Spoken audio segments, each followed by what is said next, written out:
ઓ સે અરે સાહેબ અહીંયા ના ભાઈ પેટ્રોલ આમાં ફૂટી ગયું છે. પેટ્રોલ ફૂટી ગયું છે. પેટ્રોલ ફૂટી ગયું છે આમાં. કેમ ભાઈ? અરે આ અમારા ઇંગ્લિશ ના સર છે. ઇંગ્લિશ ના સર છો? ઇંગ્લિશ ના સાહેબ. હું પેટ્રોલ ફૂટી ગયું. પેટ્રોલ ફૂટી ગયું છે. સાહેબ આ પેટ્રોલ ફૂટી ગયું ઇંગ્લિશ ધરાવો છો ને ઘરે? ગાડીમાં પેટ્રોલ ફૂટી ગયું છે.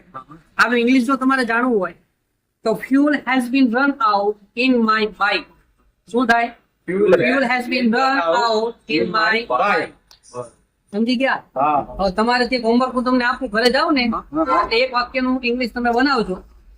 એનું ઇંગ્લિશ ગુજરાતી સાંભળો, ઘરે જઈને ઇંગ્લિશ બનાવજો કે મારી ગાડીમાં ગેસ ફૂટી ગયો. કયું વાક્ય છે? મારી ગાડીમાં ગેસ ફૂટી ગયો. બસ ઘરે જઈને ખાલી એક બનાવજો. ઓકે, ચાલો, thank you, bye bye. Bye bye. Bye bye. Bye bye.